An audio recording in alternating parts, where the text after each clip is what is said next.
proklamasi. Kami, bangsa Indonesia, dengan ini menyatakan kemerdekaan Indonesia. Hal-hal yang mengenai pemindahan kekuasaan dan lain-lain diselenggarakan dengan cara saksama dan dalam tempo yang sesingkat-singkatnya.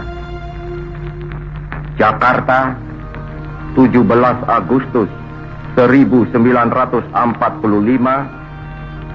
atas nama bangsa Indonesia, Soekarno Hatta.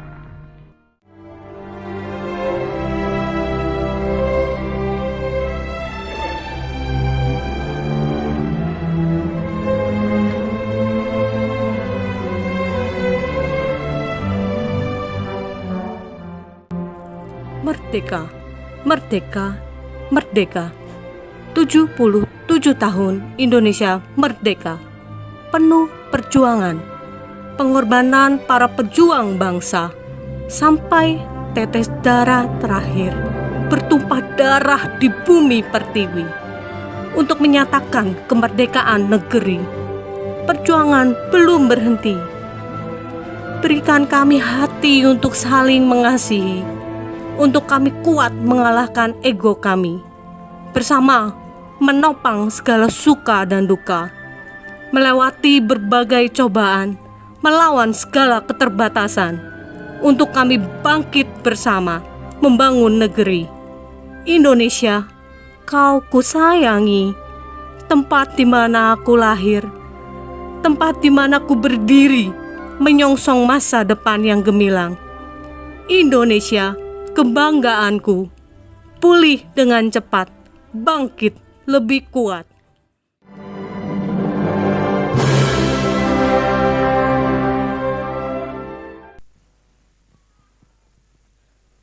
Kita akan nyanyikan lagu Indonesia Raya dengan hati yang bersyukur.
Merdeka, saudara berkata merdeka 3 kali kita perkatakan dengan mengangkat tangan kanan kita. Amin.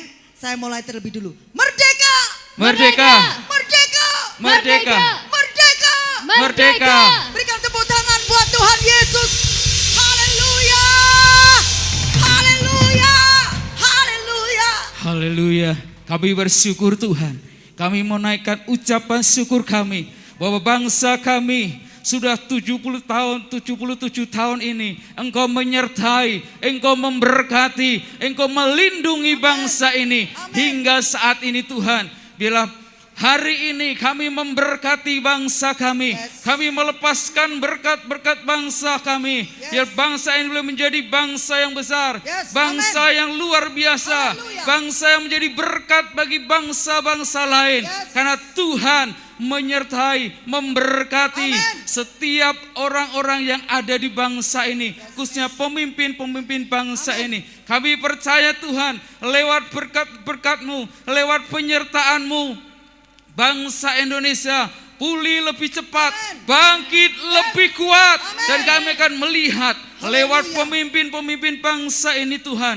Bangsa ini penuh dengan kemuliaan Tuhan, Amen. penuh Yes. dengan hadirat Tuhan. Yes. Sehingga setiap orang akan mengenal Engkau sebagai Tuhan dan Juru Selamat bagi bangsa kami Indonesia.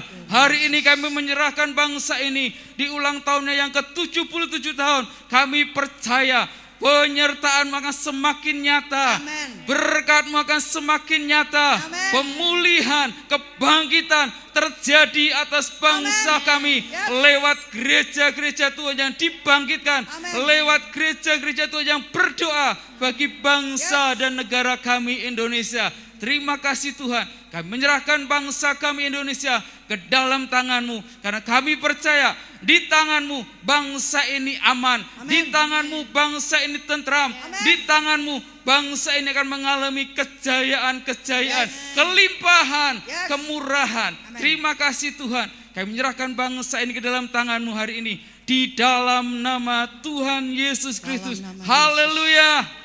Amin. Amin. Silakan duduk kembali. Mari naikkan syukur-Mu sore hari ini. Buat kedahsyatan Tuhan bagi bangsa Indonesia. Amin. Gereja Tuhan, siapkan roh jiwa dan kekuatan-Mu. Naikkan syukur-Mu pada Tuhan kita yang dahsyat. Terima kasih Yesus.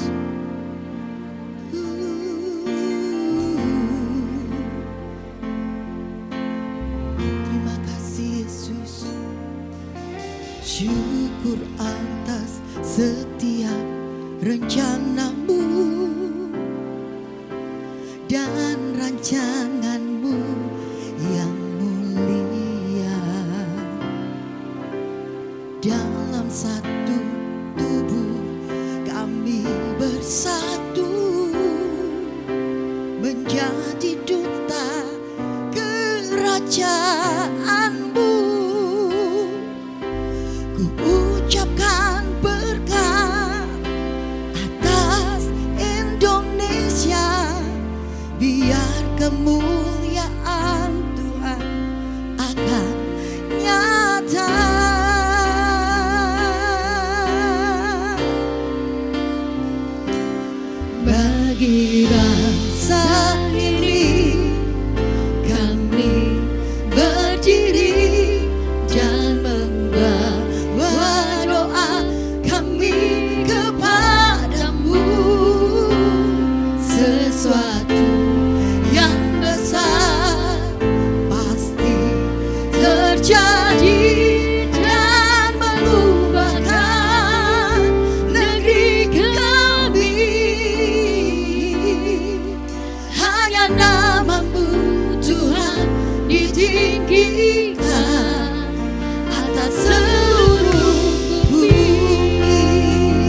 terjadi dan mengubahkan negeri kami.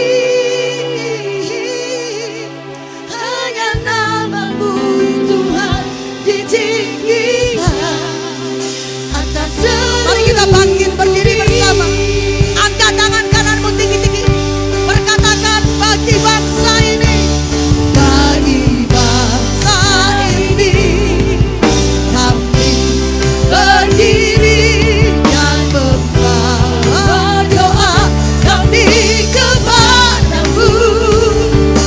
Sesuatu yang besar pasti terjadi dan mengubahkan negeri Indonesia.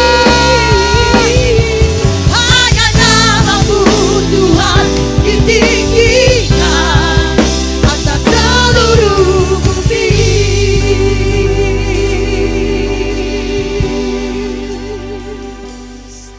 Hanya nama-Mu Tuhan ditinggikan.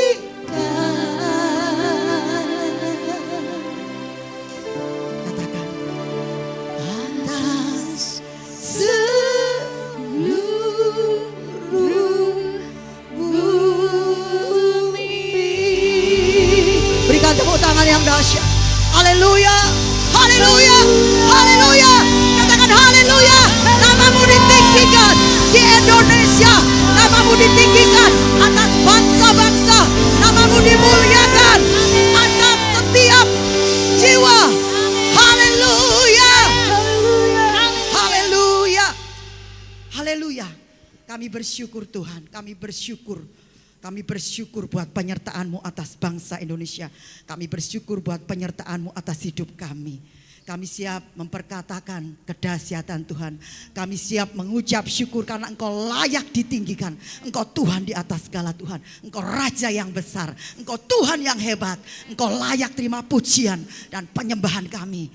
Di dalam nama Yesus kami bersyukur. Haleluya, haleluya. Amin. Sudah siap memuji Tuhan? Amin. Siapkan roh, jiwa dan kekuatanmu. Katakan terima kasih buat kemerdekaan yang Tuhan berikan dalam hidup kita. Haleluya. Mari tepuk tangan sama-sama yang hebat. Oh.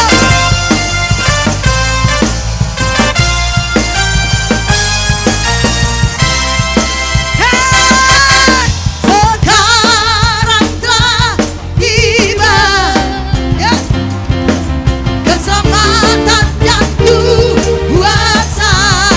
Katakan, dan pemerintahan Allah kita kuat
apapun masalahmu, sakit penyakit, persoalan, apapun yang kau alami, sore ini saya mau ajak kau berkata, aku bebas karena Tuhanku hebat. Amin. Tepuk tangan di atas, katakan,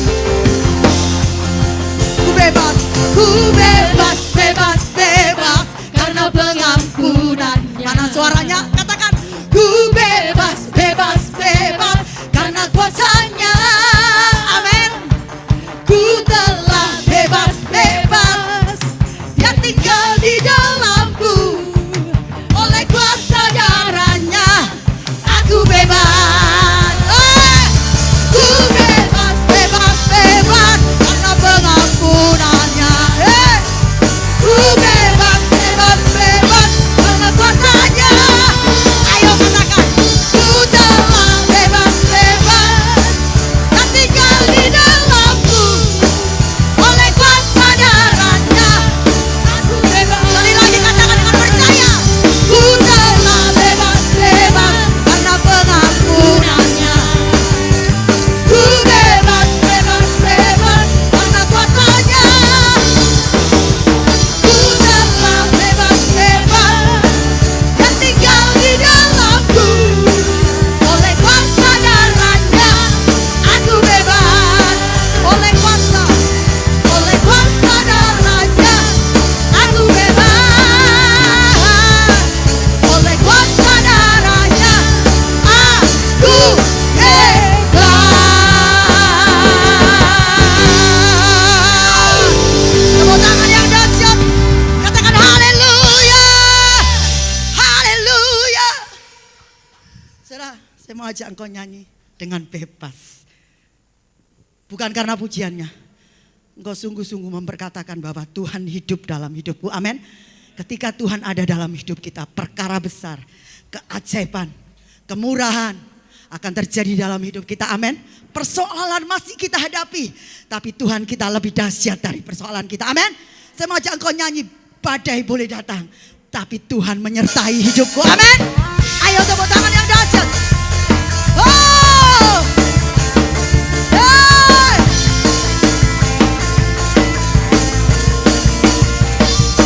Walau badai menerpa setiap langkahku, namun ku percaya kau besertaku. Hey! Segenap firman-Mu menerangi jalanku, memberi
Ada kemenangan dalam hidupmu. Amin. Silakan duduk. Ada kesaksian dalam hidupmu. Bukan hanya dari kata orang, tapi dalam hidup kita ada Tuhan. Dan kita memperkatakan kemenangan yang Tuhan berikan dalam hidupmu dan hidupku. Yes.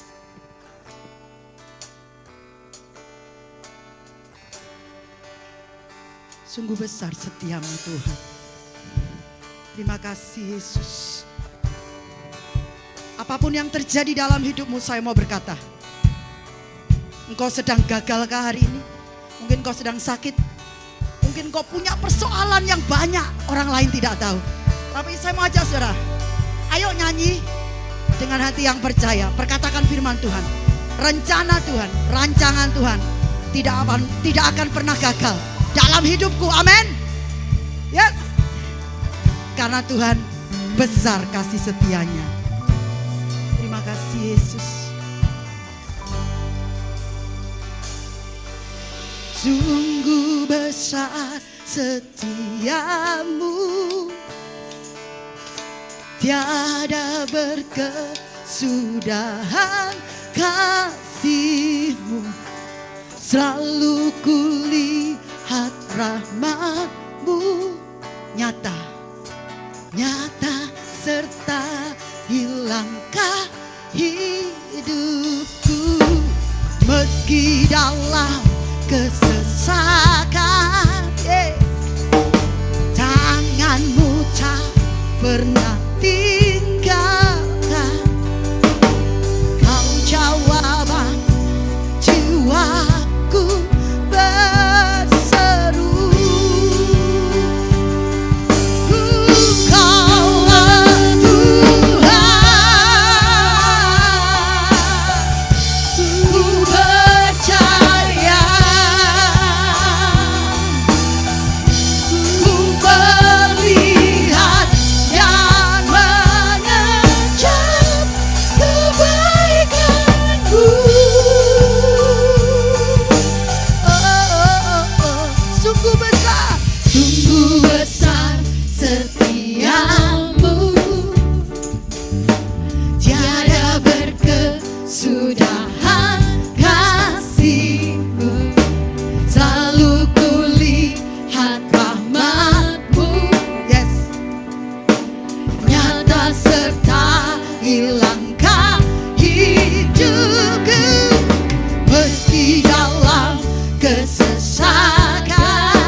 Rancangan Tuhan tidak akan pernah gagal dalam hidup orang yang percaya apapun keadaanmu hari ini. Sekali lagi kita bangkit berdiri, mari kita bangkit berdiri. Angkat tangan kananmu, perkatakan pujian ini. Katakan Tuhanmu ajaib, Tuhanmu hebat, Tuhanmu berkuasa. Ajaib dan perkasa, Kau yang berperang bagiku. Rancangan-Mu Tuhan tak akan gagal. Amin. Perbuatanmu heran, Kau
Benar Tuhan, rancangan-Mu takkan pernah gagal. Yes. Kami sangat percaya Tuhan, Engkau Allah yang maha kuasa. Yes. Tidak ada satupun dari perkataanmu yang tidak akan terjadi. Amin. Tidak ada satupun dari janjimu yang akan gagal. Yes. Karena Engkau Allah sanggup. Amin. Engkau sanggup menjadikan apa yang Kau telah janjikan. Terima kasih Tuhan. Tanamkan itu dalam hati kami Tuhan. Sehingga ke depan kami terus memposisikan diri sebagai orang-orang yang takut akan Engkau. Sehingga sungguh-sungguh janji-Mu digenapi dalam hidup kami.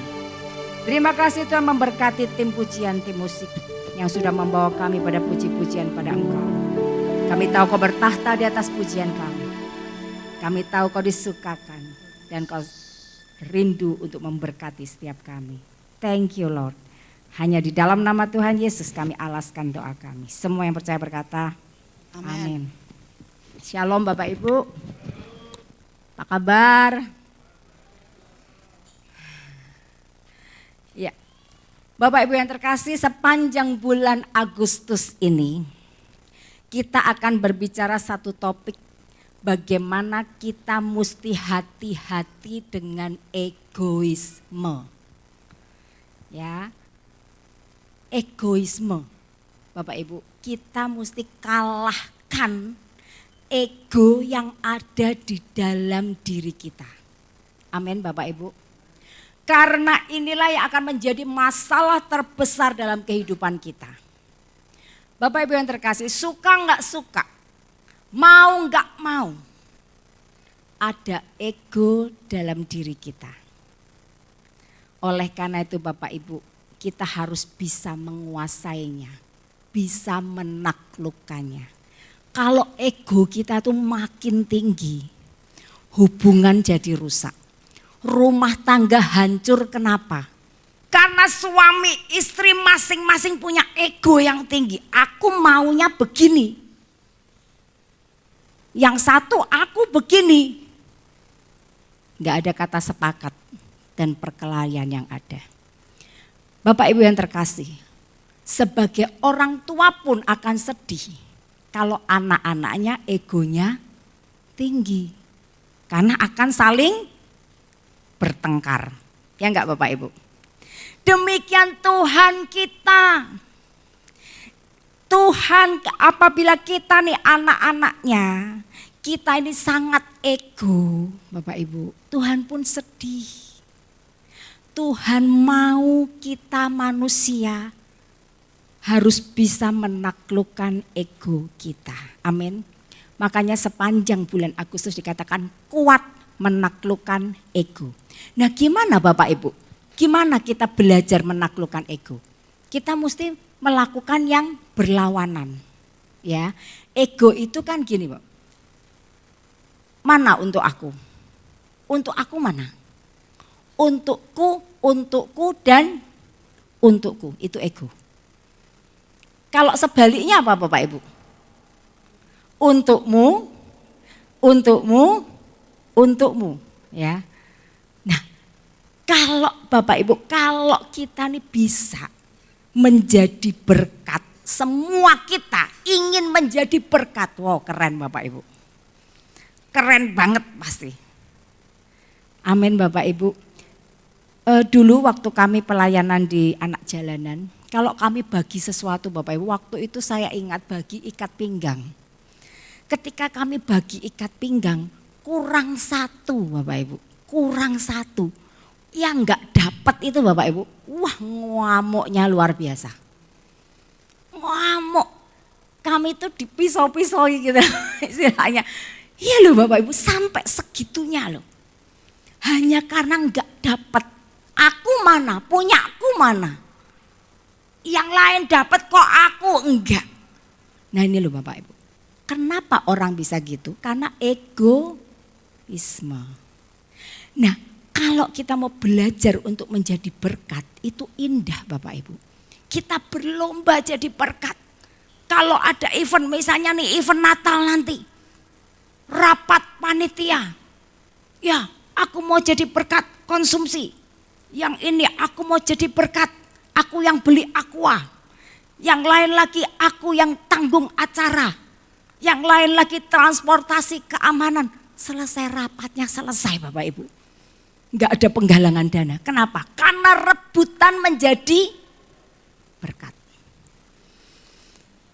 Mari kita mau belajar apa yang aku bisa lakukan untuk gereja. Bukan apa yang gereja bisa berikan untuk aku. Apa yang aku bisa lakukan buat bangsa ini Bapak Ibu. Kita sedang memperingati kemerdekaan bangsa Indonesia. NKRI, amin. Wah ini yang PPM nih. Bapak Ibu yang terkasih, kita sedang memperingati kemerdekaan. Mari apa yang kita bisa lakukan buat bangsa kita. Bapak Ibu, masalah global bangsa-bangsa sedang terjadi. Ancaman perang, ya kan, Ukraina, Rusia belum selesai, ada Taiwan dengan Cina, bisa-bisa perang dunia ketiga. Masalah global terjadi, krisis pangan, Bapak Ibu ini menakutkan kalau krisis pangan karena semua orang butuh, ya enggak? Puji Tuhan Indonesia enggak. Luar biasa, kita punya presiden yang luar biasa. Saya percaya itu pun hasil doa. Makanya tadi, wah ketika Pak Catur tadi berdoa, wah amin, amin gitu ya. Mari Bapak Ibu kita ambil bagian untuk berdoa bagi bangsa kita. Keadaan ke depan gak mudah. Ayo kita berdoa.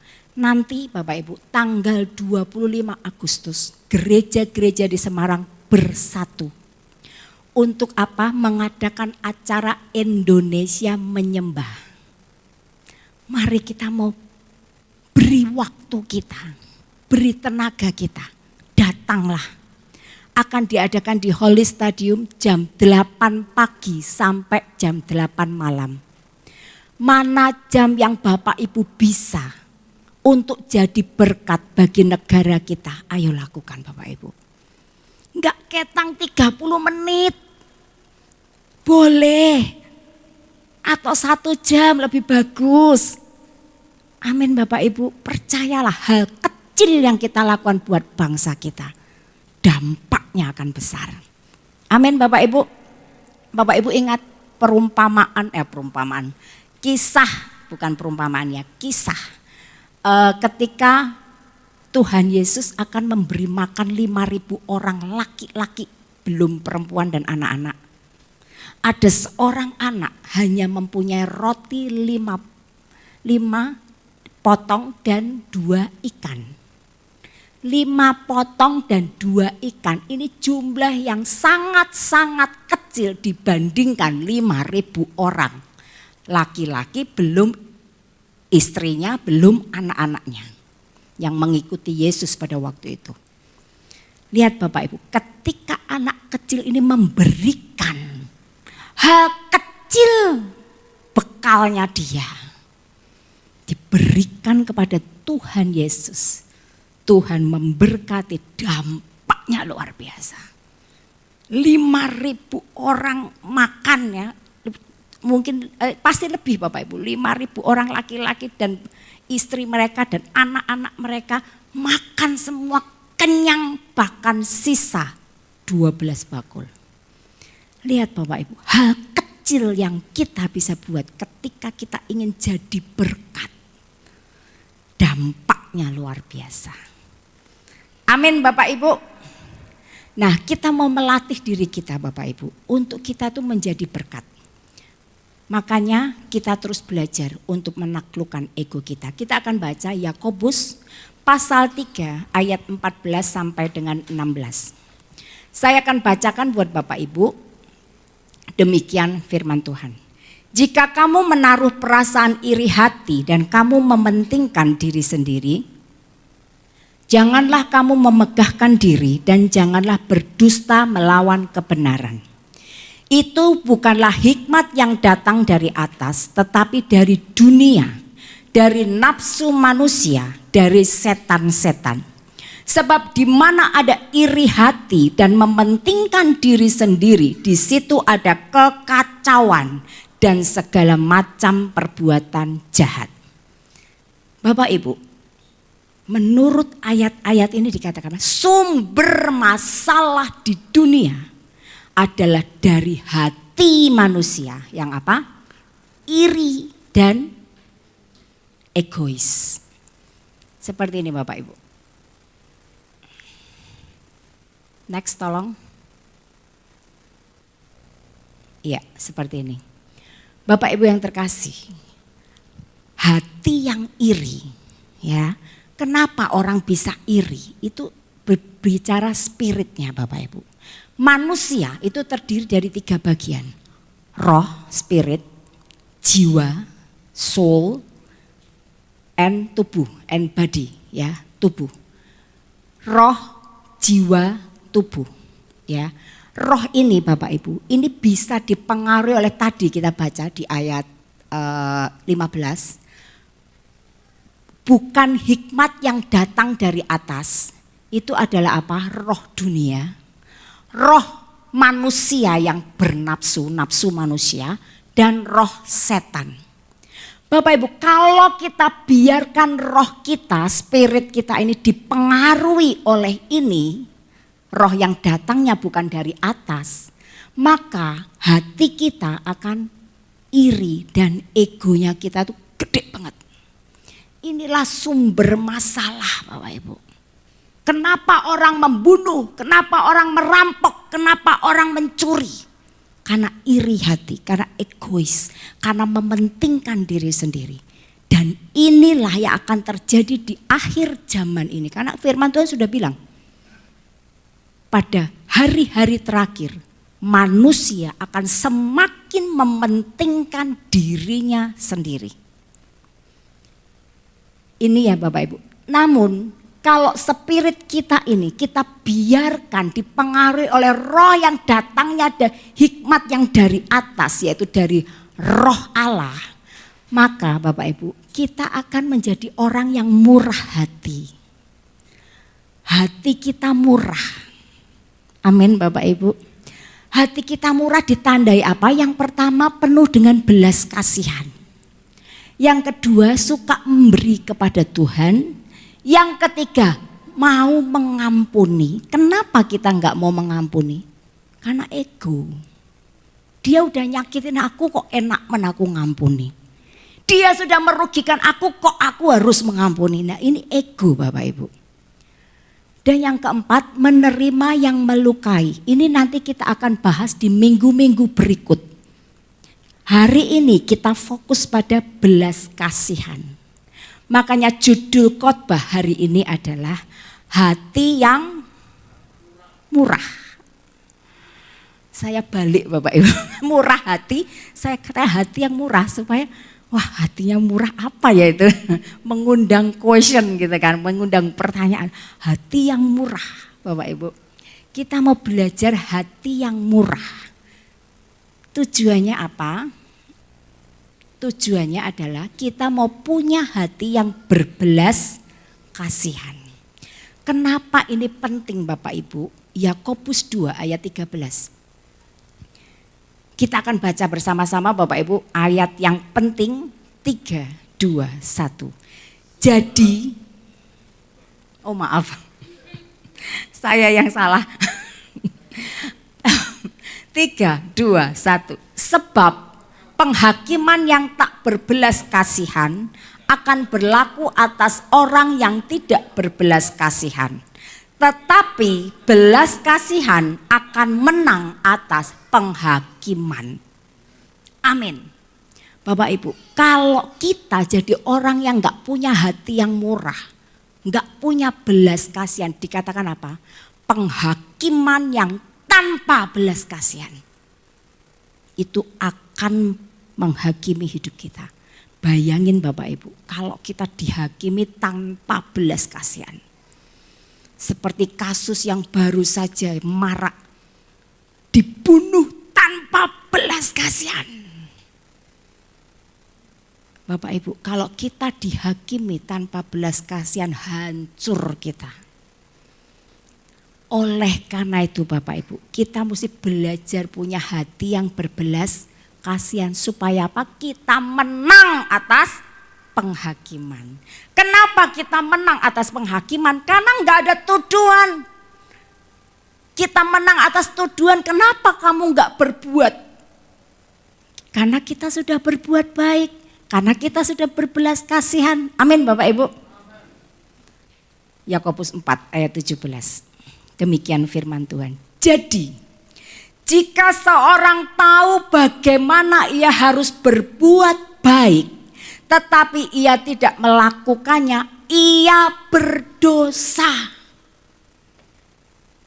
Ya Bapak Ibu, kalau kita tahu kita tuh bisa berbuat baik, tapi kita enggak lakukan, kita berdosa. Dosa itu utang.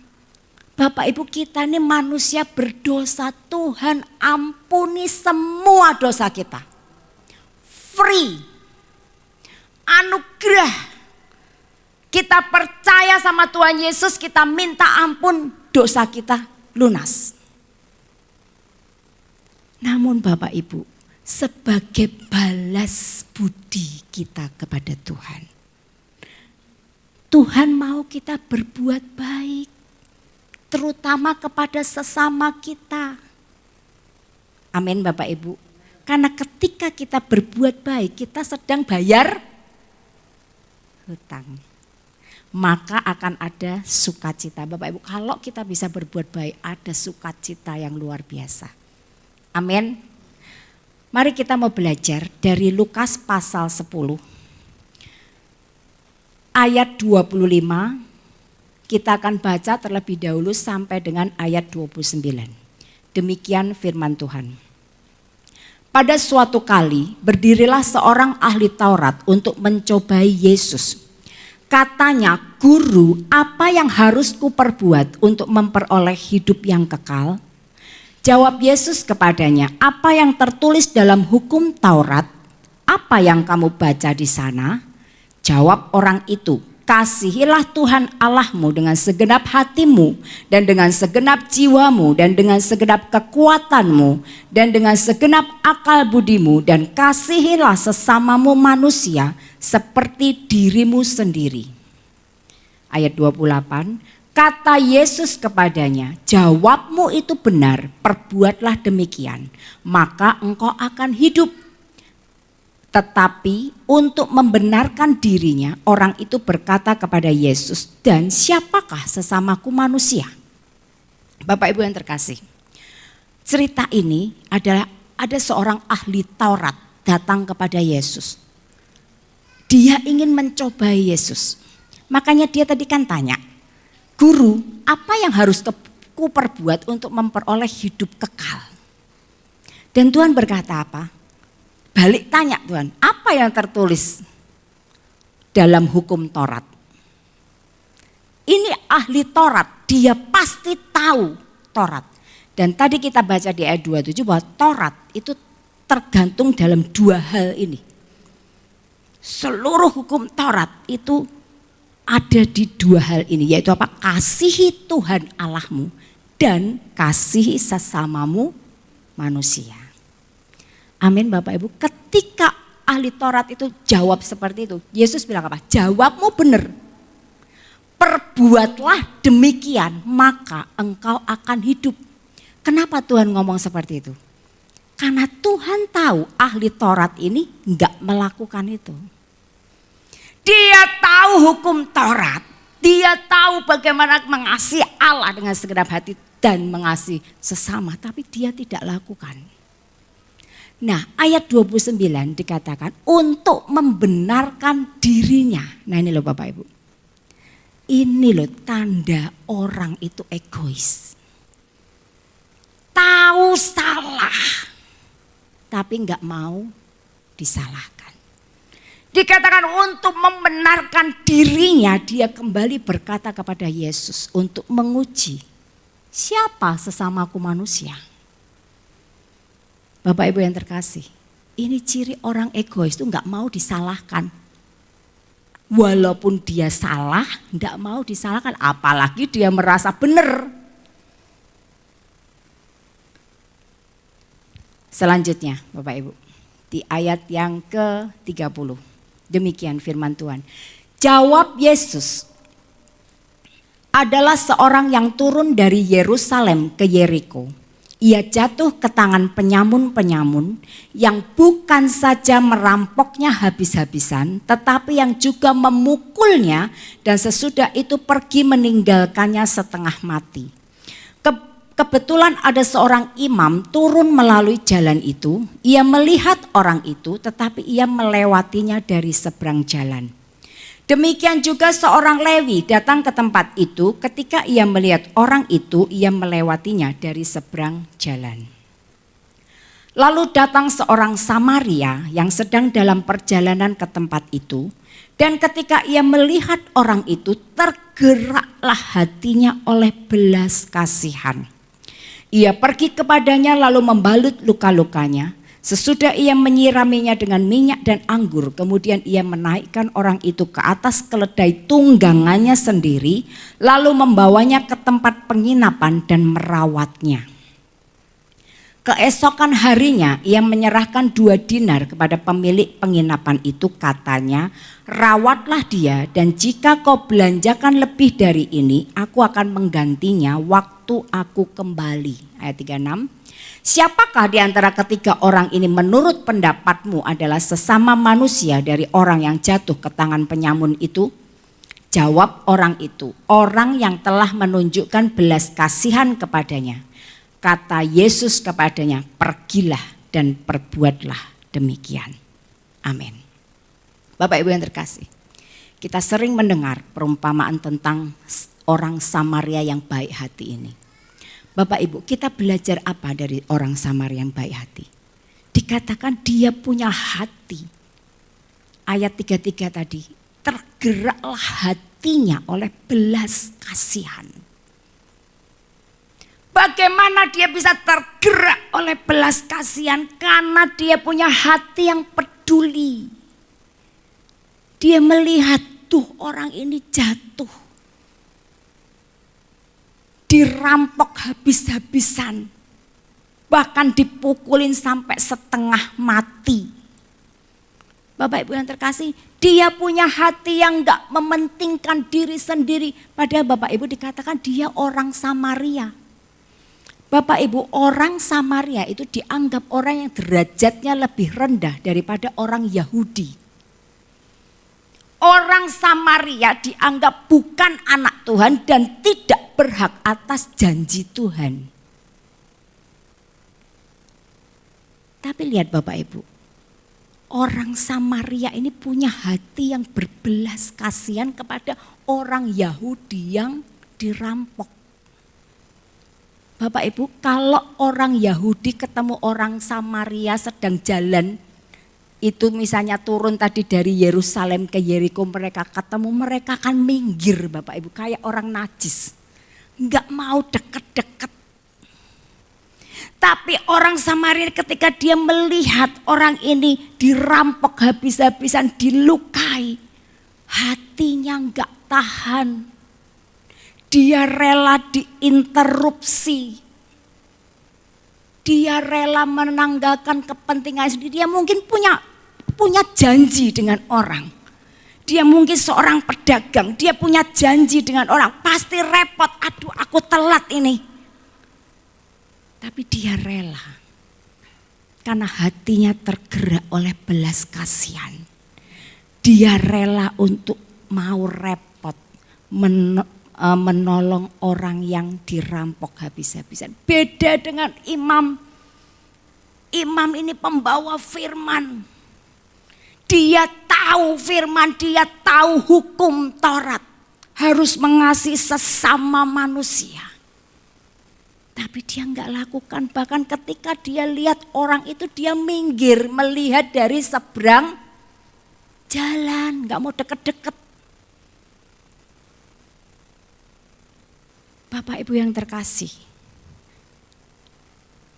Imam ini tahu bagaimana dia harus berbuat baik, tapi dia tidak lakukan. Tadi Yakobus 4 bilang apa? Ia berdosa. Dan ketika dia berdosa, dia tidak punya belas kasihan. Tadi Yakobus 2 bilang apa? Dia akan dihakimi tanpa belas kasihan. Ngeri loh Bapak Ibu. Kita harus belajar untuk menanggalkan ego kita. Untuk punya hati yang peduli. Orang Lewi sama Bapak Ibu. Orang Lewi ini berbicara pelayan Tuhan. Para pelayan Tuhan, kita dituntut lebih. Jemaat kalau melihat pelayan Tuhan, wah pasti menilainya lebih, ya enggak Bapak Ibu? Tapi orang Lewi pun dia lakukan hal yang sama, enggak peduli. Enggak punya hati yang berbelas kasihan melihat orang yang setengah mati. Padahal ekspektasi orang kepada pelayan Tuhan itu pasti lebih. Bapak Ibu yang terkasih, perjalanan dari Yerusalem ke Yeriko ini berbicara perjalanan yang turun. Yerusalem ini kota suci. Secara rohani dikatakan orang yang ada di kota suci tapi sedang turun ke dunia, artinya mengalami degradasi secara rohani. Bagaimana sikap kita ketika kita melihat teman kita, saudara kita, pelayan Tuhan yang lain sedang mengalami pemunduran dalam hal rohani. Enggak peduli, urusannya dia bukan urusanku. Tanggung jawabnya dia. Ataukah kita peduli Bapak Ibu? Bapak Ibu yang terkasih, saya sempat marah dengan kasus yang sedang marak hari-hari ini terjadi. Suatu kejahatan yang tanpa belas kasihan dilakukan oleh seorang yang harusnya seorang anak Tuhan. Saya sempat marah Bapak Ibu. Saya bilang sama suami saya, ih itu harusnya dihukum mati, wong jahat kayak gitu. Saya sempat seperti itu Bapak Ibu, tapi Bapak Ibu, ketika saya mempersiapkan ini, Tuhan tuh bicara sama saya. Apalagi ketika saya dilihatin foto sama suami ini loh, keluarganya dia ketika masih belum menjadi orang seperti sekarang ini. Di gereja, sedang ibadah. Bapak Ibu, Tuhan bilang sama saya, jangan kamu benci, doakan dia. Doakan dia ketemu Tuhan di saat dia sedang terpuruk seperti ini. Doakan dia kembali kepada Tuhan. Ayo punyai hati berbelas kasihan. Nah ini loh Bapak Ibu, saya juga belajar. Kemarin aja saya jengkel Bapak Ibu, gregetan rasanya. Tapi mulai kemarin hari ini ketika saya mempersiapkan ini, Tuhan bicara, kamu harus punya hati yang belas kasihan. Doakan dia. Amin Bapak Ibu. Ayo kita mau belajar Bapak Ibu. Kita enggak cuek dengan keadaan orang-orang sekitar kita. Kita mau belajar punya hati yang peduli. Orang-orang seperti itu sedang babak belur loh Bapak Ibu secara rohani. Orang tadi yang di jalan dirampok babak belurnya secara jasmani. Tapi orang yang sedang degradasi rohani dia babak belur. Saya percaya dia babak belur Bapak Ibu secara rohani. Hancur sudah. Nah ini kita mau harus peduli. Bapak Ibu yang terkasih, bawa dia kembali. Bapak Ibu yang terkasih. Maka yang pertama tadi adalah kita harus punya hati yang peduli. Bapak Ibu yang terkasih, imam dan orang Lewi tadi dalam kisah perumpamaan orang Samaria yang baik hati. Dia bertanya begini pada dirinya sendiri. If I stop to help this man, what will happen to me? Kalau aku berhenti menolong orang itu, apa yang terjadi padaku? Wah, jangan-jangan perampoknya datang lagi dan aku dirampok sekalian. Kalau aku nolong orang ini, apa yang terjadi padaku? Mungkin imam berpikir, wah kalau orang ini mati tak tolong, aku najis nih selama 7 hari. Ya kan imam kalau menyentuh orang mati, begitu. Apa, what will happen to me? Fokusnya pada diriku. Tapi orang Samaria yang baik hati, pertanyaannya untuk dia, if I do not stop to help this man, kalau aku nggak berhenti menolong orang ini, what will happen to him? Apa yang akan terjadi pada dia? Dia ini udah babak belur, setengah mati, bisa mati beneran dia kalau nggak ditolong. Fokusnya apa Bapak Ibu? Orang lain. Bukan diri sendiri, tapi orang lain yang sedang membutuhkan pertolongan. So, the question for us to ask ourselves is, pertanyaannya yang harus kita pertanyakan pada diri kita Bapak Ibu. Do I see the people around me with eyes of compassion? Apakah kita bisa melihat orang-orang di sekitar kita dengan hati yang penuh belas kasihan?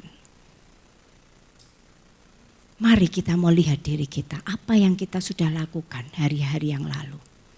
Sudahkah kita punya hati yang berbelas kasihan?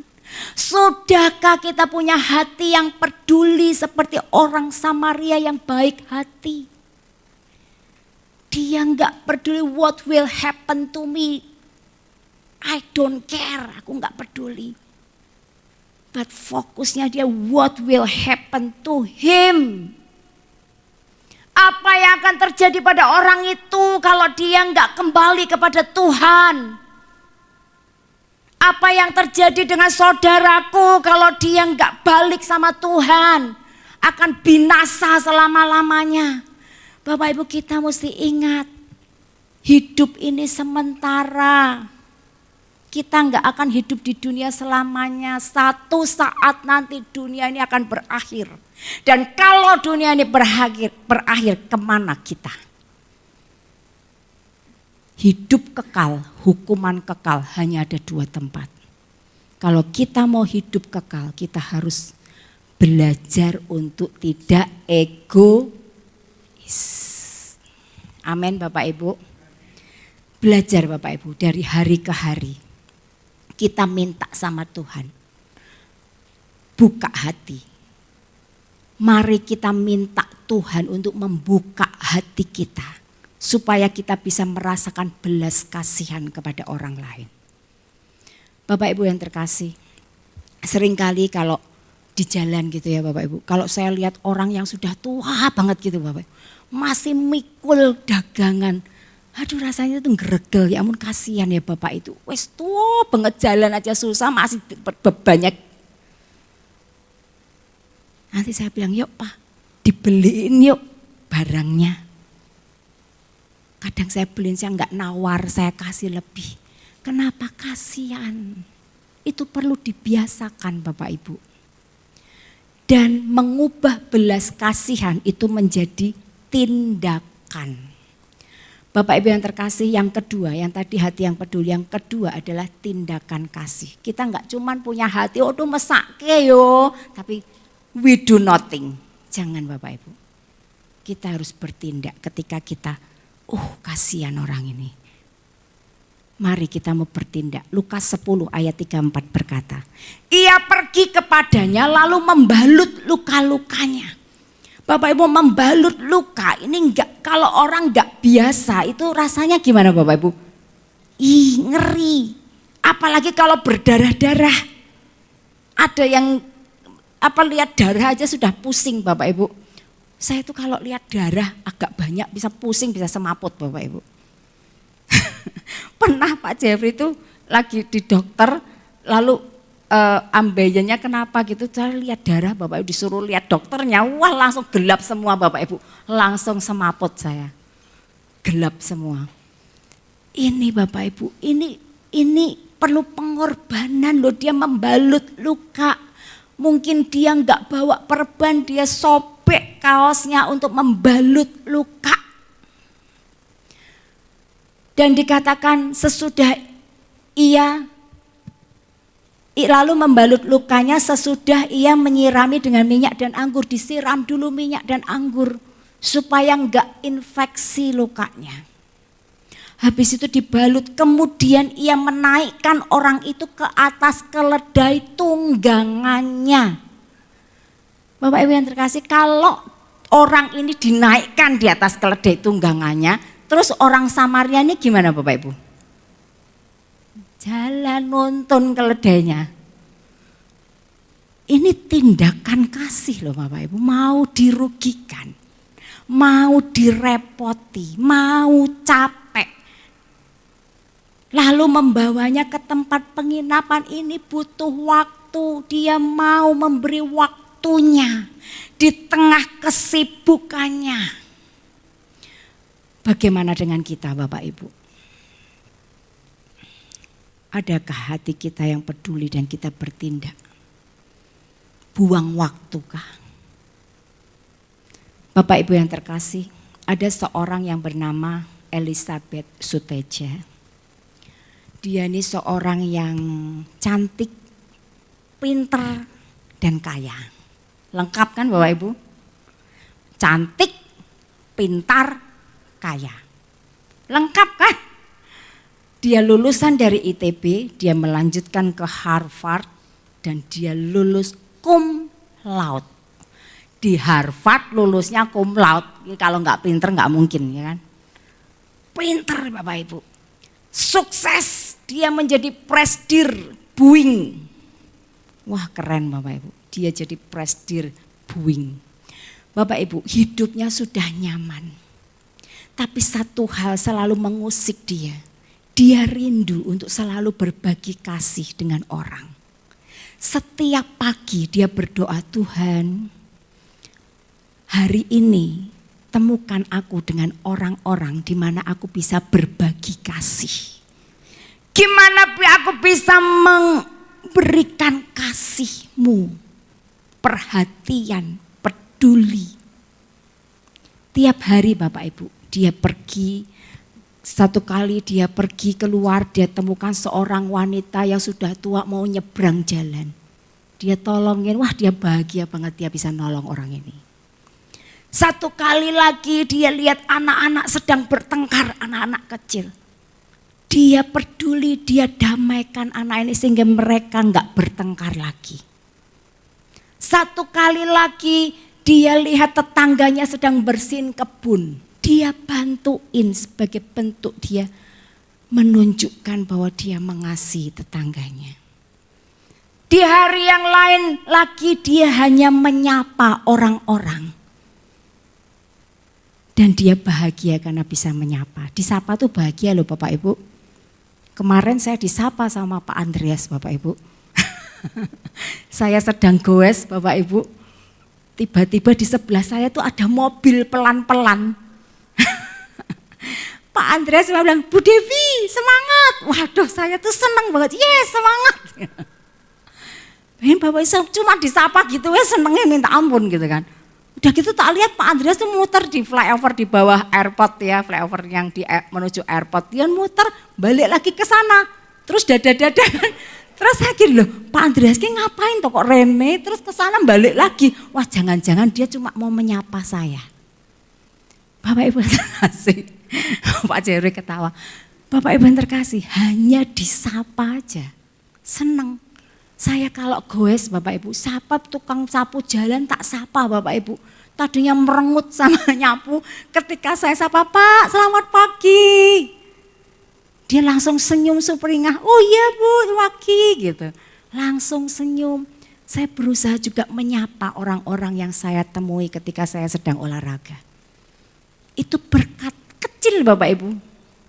Membuat orang bahagia dan kita pun bahagia. Nah, Elizabeth dia juga bahagia Bapak Ibu. Dan satu saat dia punya kesempatan yang luar biasa. Setelah doa pagi, dia itu waktu itu di Boston, Bapak Ibu di Amerika sana sedang pertengahan musim dingin. Suhu di sana -10 derajat. Saljunya 15 cm di jalan-jalan. Dia habis doa pagi dia keluar, dia bermaksud membeli sandwich sama segelas susu panas.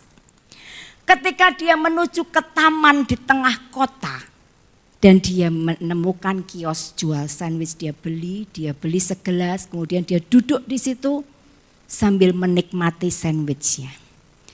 Ketika dia sedang menikmati, matanya tertuju di tengah taman ada gazebo Bapak Ibu. Di bawah gazebo itu ada seorang ibu yang terus memandang kepada dia. Ngeliatin dia terus. Terus si Elizabeth ini nanya sama bapaknya yang jual sandwich. Tahu perempuan itu siapa? Bapaknya bilang, I've never seen her before. Aku gak pernah lihat dia sebelumnya. Oh oke. Kalau gitu Pak, aku minta sandwich lagi 1 sama 1 gelas susu panas. Setelah dia dapatkan itu, dia berjalan menuju ke tengah taman untuk menemui si ibu tadi Bapak Ibu. Setelah dia ketemu ibu ini, dia bilang, dia memperkenalkan diri, dia kasih tangan, I'm Elizabeth, aku Elizabeth. Ibu ini enggak menyambut tangannya, matanya tertuju pada sandwich dan susu panas. Artinya apa? Lapar ya. Lalu Elizabeth bilang, oke, will you join with me? Dikasih itu sandwichnya, begitu diterima langsung cepat-cepat dimakan. Susu panasnya diminum. Lalu orang ini ngeliatin si Elizabeth. Dia lihat aksesoris yang digunakan. Dan dia berkata, are you Christian? Apakah kamu orang Kristen? Yes. Lalu orang ini misuh Bapak Ibu. Shit katanya. Lalu Elizabeth tanya, why shit? Kenapa? I don't believe God. Aku enggak percaya Tuhan. Why don't you? Kenapa kamu enggak percaya? Kata Elizabeth. Dia bilang, there is no God. Tidak ada Tuhan katanya. Lalu dengan lirih Elizabeth berkata, there is God. Ada Tuhan itu. Ibu ini berkata, prove it. Buktikan kalau ada. Buktikan. Dia berdoa bahwa Tuhan tolong, apa yang harus aku katakan pada ibu ini. Lalu dia amati ibu ini agak menggigil kedinginan. Dia lepaskan mantel hangatnya. Dia kasih ke ibu ini, dia berikan ke ibu ini. Ketika ibu ini dikasih mantel hangat, air matanya turun Bapak Ibu. Ketika dia air matanya turun, Elizabeth enggak tahan dipeluk ibu ini. Begitu dipeluk dia nangis keras. Dia nangis keras. Lalu Elizabeth bilang, Jesus is God. Tuhan Yesus itu Tuhan. Lalu ibu ini ngeliatin. Terus Elizabeth bilang, He knows you are freezing. Dia tahu kamu kedinginan. He asked me to give my coat to you. Dia suruh aku untuk memberikan mantelku kepadamu. Ibu ini sudah speechless, nggak bisa berkata-kata. Dia hanya memandang dengan terharu sekali. Lalu dia bilang, really? Iya. Sungguh iya, si Elizabeth bilang. Lalu ibu ini berkata, you are an angel, engkau adalah seorang malaikat. Dia bilang lagi, you give me food when I was hungry. Engkau memberi aku makan ketika aku lapar. You give me your coat when I was freezing, kamu memberi aku mantelmu ketika aku kedinginan. Bapak Ibu, ketika dia ngomong ini, tiba-tiba hati Elizabeth penuh dengan sukacita yang gak pernah dia rasakan sebelumnya. Kenapa? Karena yang diucapkan oleh ibu ini firman Tuhan. Ya enggak Bapak Ibu? You gave me food when I was hungry. Ini firman Tuhan. Bapak Ibu yang terkasih, Elizabeth enggak tahan sukacitanya. Dia merasa Yesus sedang tersenyum kepadanya. Dan dia berkata pada Tuhan, sejak saat itu dia bilang, aku mau tinggalkan semua hal-hal duniawi. Aku mau ikut Yesus. Aku mau melayani dia sepenuh waktu. Aku mau berikan hidupku untuk berbagi kasih dengan lebih banyak orang. Amin Bapak Ibu. Mari Bapak Ibu, kalau Elizabeth Suteja aja bisa, itu kisah itu tahun 2010 Bapak Ibu. Kita pun Tuhan minta supaya kita bisa jadi orang-orang yang memberikan kasih, melakukan tindakan kasih. Sehingga orang di sekitar kita melihat Yesus dalam hidup kita. Amin Bapak Ibu. Itu yang kedua, lakukan tindakan kasih. Yang ketiga, ini yang berat Bapak Ibu. Luar biasa Bapak Ibu. Ayat 35 Lukas 10 dikatakan begini. Keesokan harinya ia menyerahkan 2 dinar kepada pemilik penginapan itu, katanya rawatlah dia. Dan jika kau belanjakan lebih dari ini, aku akan menggantinya waktu aku kembali. Bapak Ibu, ini tindakan yang sangat excellent. Coba bandingkan kalau orang ini berkata sama pemilik penginapan, Pak, nanti biayanya tagih sama orang itu kalau dia sudah sembuh. Tagihin dia Pak, aku pulang dulu ya. Bapak Ibu, kira-kira lebih jadi berkat mana Bapak Ibu? Pengaruhnya, impaknya itu akan sangat berimpak ketika dia rela give money. Demikian kita Bapak Ibu. Kalau kita lihat orang lapar, apa kita cuma oh iya kasihan lapar, Tuhan tolong dia, kasih makan dia. Tapi kita enggak mau kasih uang. Ini nanggung Bapak Ibu, belas kasihannya enggak ada tindakannya. Mari Bapak Ibu, jangan jadi orang yang gini sama uang. Kita tahu hidup kita bekerja untuk apa? Uang. Kita bekerja untuk uang. Tapi mari kita enggak dikuasai oleh uang. Kita yang jadi tuan buat uang. Kita yang atur dia. Bapak Ibu yang terkasih, saya belajar. Kalau saya mendapat berkat Bapak Ibu, setelah saya sisihkan perpuluhan, yang 90% saya enggak pakai untuk diri saya sendiri. Saya selalu bilang, Tuhan, siapa yang aku akan berkati dengan sebagian berkat yang kau berikan kepadaku. Nanti Tuhan taruh satu nama, atau kadang Tuhan ingatkan wajah orang itu. Saya mau jadi berkat. Bapak Ibu, kita tuh jangan jadi saluran yang bumpet. Kita harus jadi saluran yang lancar supaya Tuhan makin memberkati kita juga. Amin Bapak Ibu. Mau berkorban uang itu hidupmu. Di mana hartamu, di situ hatimu. Kalau kita tujukan uang kita untuk menunjukkan kasih kepada Tuhan, hati kita akan tertuju kepada Tuhan. Amin Bapak Ibu. Ini excellent banget loh orang ini Bapak Ibu. Dia bilang dia tinggalin uang nih 2 dinar. Nanti kalau kurang tagihkan ke aku, jangan ke orang itu. Tagih aku akan kembali, aku akan bayar. Ini luar biasa loh Bapak Ibu. Ini satu contoh yang luar biasa. Mari kita mau menjadi orang-orang yang memiliki hati yang murah dalam hal uang juga. Dan akhirnya Yesus berkata kepada ahli Taurat itu, pergilah dan lakukan hal yang sama.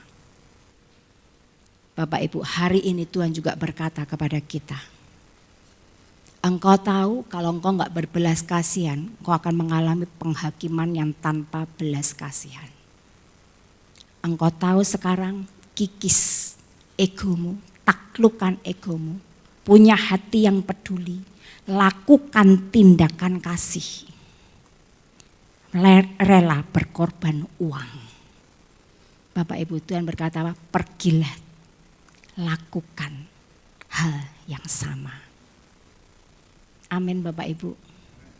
Orang yang samar yang baik hati tidak mementingkan dirinya sendiri, tapi dia mementingkan orang-orang lain. Sebagai pengikut Kristus Bapak Ibu, kita punya privilege, punya hak istimewa. Untuk apa? Untuk kita enggak mementingkan diri kita sendiri. Tuhan sudah kasih contoh. Ayat terakhir, Filipi 2 ayat 3b sampai dengan 4. Demikian firman Tuhan. Sebaliknya, hendaklah dengan rendah hati yang seorang menganggap yang lain lebih utama daripada dirinya sendiri. Dan janganlah tiap-tiap orang hanya memperhatikan kepentingannya sendiri, tetapi kepentingan orang lain juga. Amin. Bapak Ibu, hari ini Tuhan ingatkan pada setiap kita, miliki hati yang berbelas kasihan. Kalau kita tahu kita harus berbuat baik, kita tidak lakukan, kita berdosa. Amin. Kita akan datang pada Tuhan.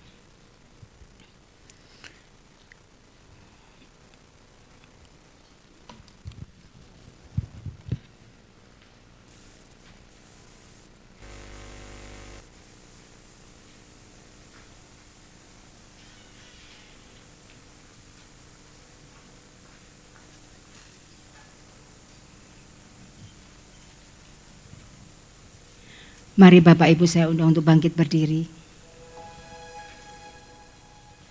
Kita mau memuji dan menyembah Tuhan. Kita mau nyanyikan penolong yang setia.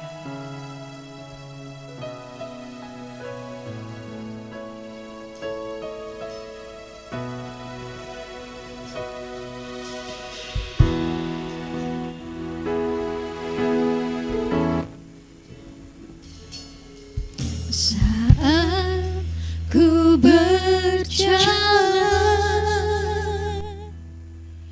kasih-Mu menerangi langkahku. Takut bimbang, karena ku tahu Kau bersamaku. Kau lebih tahu yang terbaik bagiku. Kau lebih sanggup pulihkan hidupku. Ku berserah, ku percaya, hanya Yesus penolong yang setia.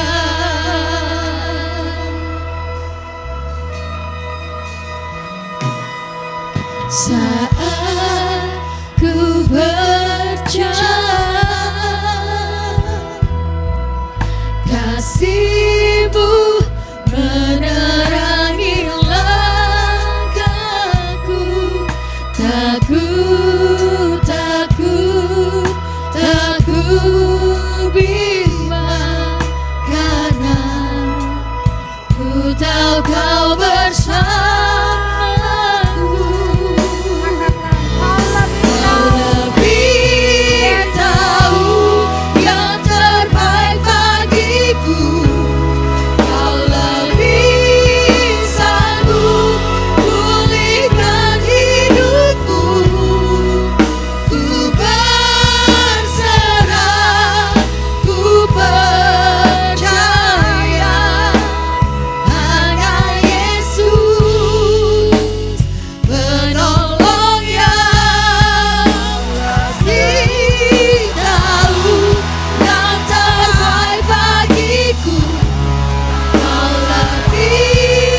Ya Tuhan, kami tahu Tuhan, Engkau enggak pernah meninggalkan kami. Amin. Hadirat-Mu senantiasa ada dalam hidup kami. Bahkan ketika kami berjalan, kasih-Mu menerangi langkah kami. Kami enggak takut Tuhan. Kami enggak bimbang karena kami tahu Engkau beserta dengan kami. Engkau terlebih tahu apa yang terbaik buat kami Tuhan. Biar saat ini kami mau berserah kepadamu Tuhan. Kami mau mempercayakan hidup kami dalam tangan-Mu. Dan hari ini kami mau belajar Tuhan. Untuk punya hati-Mu. Hati yang penuh dengan belas kasihan. Hati yang mau peduli. Ketika kami melihat atau bertemu dengan orang-orang. Itu bukan kebetulan. Engkau sedang ingin mengajar kami untuk kami punya hati yang berbelas kasih. Biarlah Tuhan, kami enggak senantiasa fokus terhadap what will happen to me kalau saya tolong dia. Apa yang akan terjadi pada saya kalau saya tolong dia. Biarlah kami boleh pindah fokus. What will happen to him kalau saya enggak tolong dia. Apa yang akan terjadi dalam hidupnya kalau saya enggak tolong dia, mempertemukan dia dengan Yesus. Biar itu ada dalam hati kami Tuhan. Put your heart in us Lord. Taruh hati-Mu dalam kami Tuhan. Sehingga kami boleh belajar punya hati yang murah. Untuk berbelas kasihan. Terima kasih Tuhan. Biar kami pun bisa menang atas penghakiman karena kami punya hati belas kasihan. Tanamkan itu dalam hati kami Tuhan. Hanya di dalam nama Tuhan Yesus kami alaskan doa kami. Semua yang percaya berkata, amin.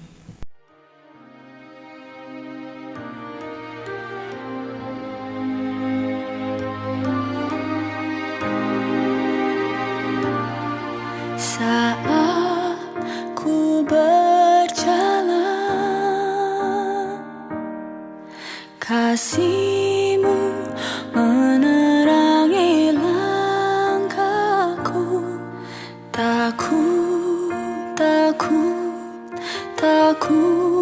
bimbang karena ku tahu Kau bersamaku. Kau lebih